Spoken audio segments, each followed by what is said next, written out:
bertanya, tahukah kamu menurut data KLHK tahun 2021, 59% sungai di Indonesia berstatus tercemar berat.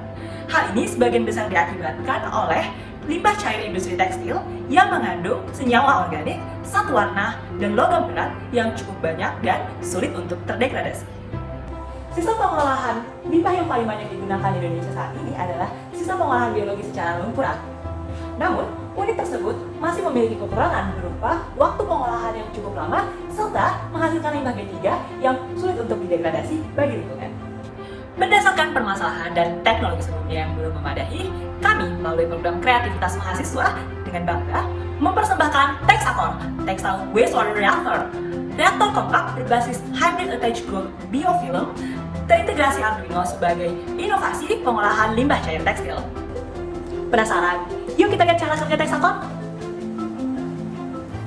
Texacor terbagi menjadi 3 segmen utama, yaitu segmen pra-pengolahan, pengolahan utama berupa pengolahan biologis, anaerobik, dan aerobik, serta pengolahan lanjutan. Sebelum masuk reaktor, limbah cair ditampung pada drum bervolume 60 liter yang dilengkapi sensor turbiditas, pH, dan suhu. Ketiga sensor tersebut berfungsi untuk proses monitoring kandungan kontaminan air limbah.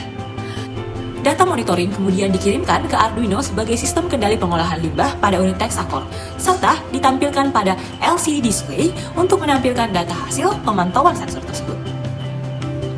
Air limbah dipompa masuk melalui selang influen menuju unit pra-pengolahan. Bersamaan dengan masuknya air limbah, koagulan berupa PAC juga diinjeksikan ke dalam unit pra-pengolahan menggunakan pompa sentrifugal yang debitnya disesuaikan dengan kadar turbiditas yang terbaca oleh sensor. Pada unit tersebut, proses aglomerasi terjadi secara fisika kimia dengan konfigurasi bevel. Sisa lumpur hasil proses pra-pengolahan dapat dikeluarkan secara bertahap melalui valve.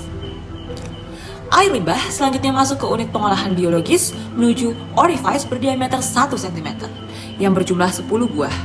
Pada unit ini, aliran air limbah masuk ke pengolahan utama melalui segmen modifikasi biofilter sarang tawon 2 tahap pada kondisi anaerobik. Air limpasan dialirkan ke segmen RBC dengan arah aliran upflow melalui V-notch. Konfigurasi unit RBC secara aerobik menggunakan 2 train dan 2 stage. Setiap unit RBC diisi oleh biobol untuk memperluas area kontak biakan. RBC digerakkan oleh motor gearbox yang diatur kecepatan rotasinya oleh driver L298N. Kecepatan rotasi RBC dipengaruhi oleh nilai pH yang dipantau oleh sensor pada influen. Air limbah dari unit RBC selanjutnya masuk ke unit pengolahan lanjutan melalui orifice berdiameter 1 cm dengan jumlah 10 buah. Pada segmen pengolahan lanjutan ini, air limbah dialirkan melalui unit filtrasi multimedia.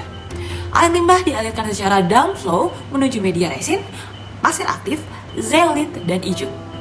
Effluent dari unit filtrasi melewati valve dan sensor turbiditas. Air limbah yang kualitasnya memenuhi persyaratan akan dialirkan solenoid menuju ke drum effluent berkapasitas 60 liter.